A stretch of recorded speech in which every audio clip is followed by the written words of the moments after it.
Hey guys, it's Amy at Zoe back, and I'm gonna do a tag. I haven't done one in a little bit, and I got tagged by MaggieChatsBooks, so thank you so much.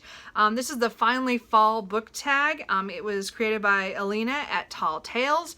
I'll list their channels below. Again, I can't link anything because my stupid no computer. Anyway, or you know, ancient computer and can't use YouTube, so it's all by my phone. So anyway, I'm still working on that. So I'm gonna go through these. It looks like there's 10 questions, and we'll see how we go. So question number 1. In fall, the air is crisp and clear. Name a book with a vivid setting.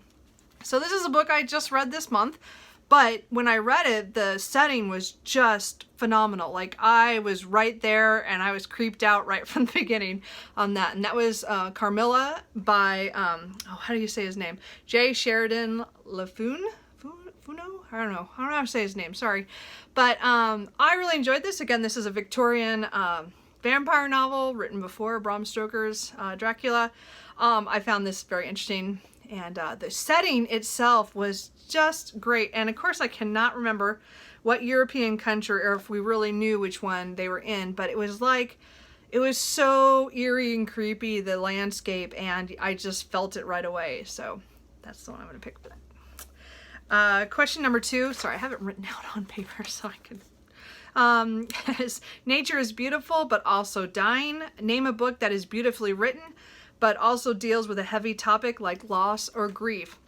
Now, I thought about this, and it was really hard for me to come up with a book. I admit I read a lot of stuff that's more action, adventure, not quite, I would say, focusing on grief or loss.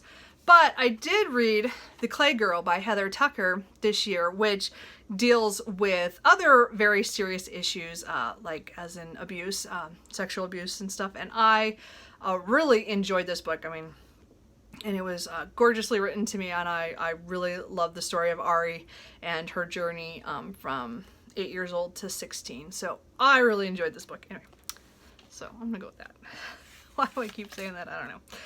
Question number 3. Fall is back to school season. Share a nonfiction book that taught you something new. Now, I read this book, when it came out. I bought this on a whim. I think I saw it when I was, actually, I probably saw it, I'm trying to think what year it came out. Oh, it came out like 94. So I bought this in college. And I still reread it every once in a while when I feel the need to kind of start like my writing, which is why I've picked it up recently, just to kind of go over some things that I read in this. And that is Bird by Bird by Anne Lamott. For a writing book, this is excellent. Just the getting yourself started and giving yourself permission to be bad. And it just says some instruction on writing in life, and I just think this is a really good book. And again, I've read this multiple times. I'm not one to write in my books, except this one I actually have underlined things at some point. So, I mean, I think, because again, I bought this in college, so I think I was still in that mode of marking things, but I still love this book, so I would use that, say that one. Why do I keep saying that? Okay, I'll stop. Question number 4. In order to keep warm, it's good to spend some time with people you love. Name a fictional family, household, friend group that you'd like to be a part of. So I was thinking about this, and there's probably a lot of books that I really like, certain families and groups, and I actually came up with several. But I'm going to say one of my favorites would be Ling Sing's Psy Changeling series. And again, there's like 15 books, and but I love the 2 main groups. There's a leopard, shapeshifters, and then there's I think there's leopard. Oh my god, my brain just shut down.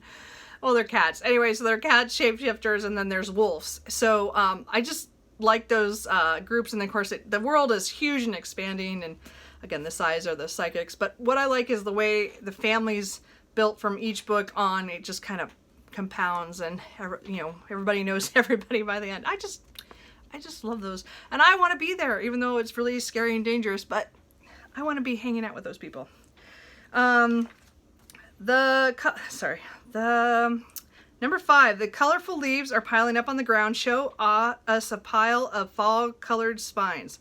So I actually this took a minute to find stuff. I actually figured out I don't have a lot of fall colors. Like, to me, I don't know. So most of my books are dark. I mean, there are colors in there, but you know, I don't know, it was hard.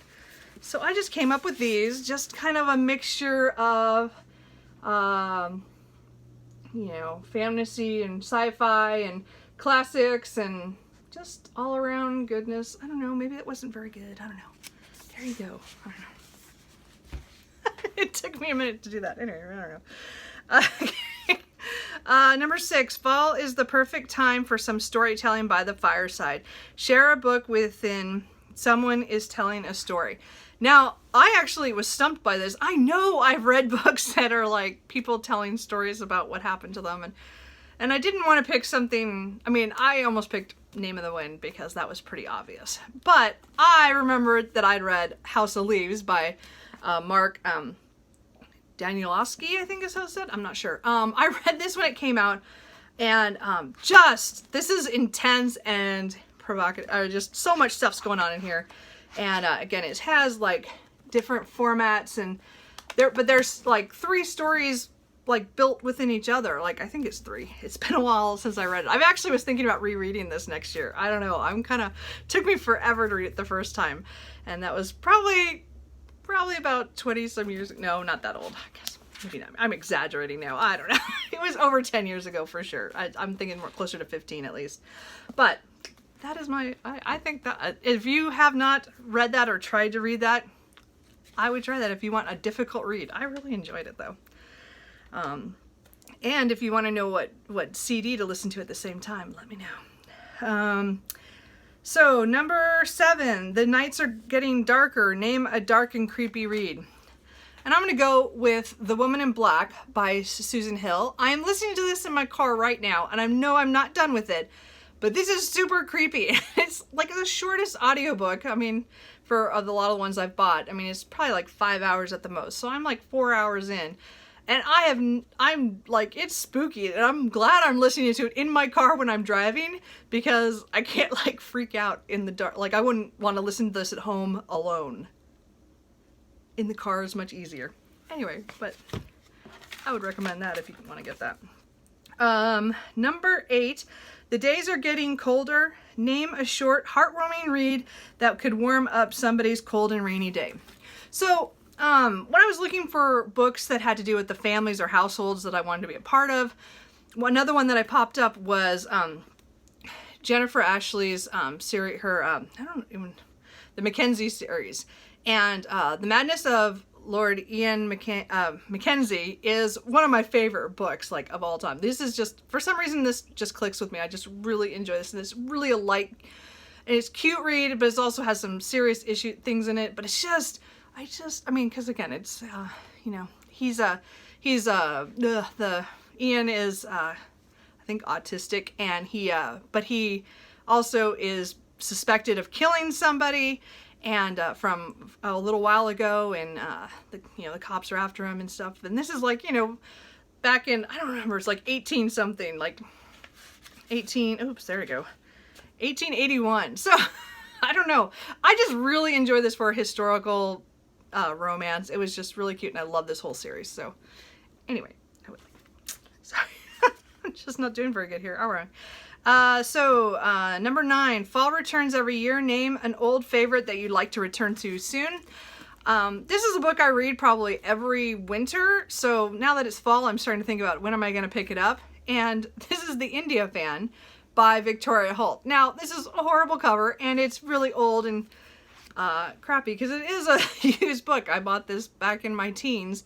But I read this book almost every year since then. This is one of my favorites by Victoria Holt.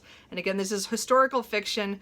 And this one happens to do with a girl who grew up in the shadow of a big lord's, you know, or a county lord's place. And she kind of got dragged into their lives. And they even went to India because they sent her out there to watch out for the girl that she grew up with and stuff. So I don't know, it's just, again, I just really enjoy this book for some reason, and I read it every year. So I'll be reading that soon for fun. And then question number 10 is, fall is the perfect time for cozy reading nights. Share your favorite cozy reading accessories. I didn't bring it in here because it's gonna go into the laundry, but I have a black blanket that I cuddle up with. I wear my sweats, which I'm looking forward to putting on here really soon. And again, I either am drinking Coke Zero, or if I splurged, I went for Dutch Brothers, my favorite caramelizer freeze. And I know that sounds not cozy because both of those are cold, but I like cold drinks rather than hot drinks. I'm not a hot coffee person. I would rather much have it blended or cold. Not like cold coffee. Like, I don't mind if it has some flavor in it, but you know, that's not, I don't know, just, I don't do much with hot. So anyway, so that is the finally fall tag. I made it through. I haven't done a tag in so long and I can't, anyway. So anyway, it says number 11 is to spread the autumn appreciation and tag some people. So I'm going to tag 2 people. You guys don't have to do it. I just didn't see it on your channels and I thought it would be interesting. So I'm going to tag Becky Ford at Becky Ford's channel, and James Chatham. Also, that's his channel name too, and I'll have them linked down below, and I'm probably going to tag him on Twitter so they know I just did this. So anyway, hope you guys enjoyed that, and I will talk to you guys later. Bye.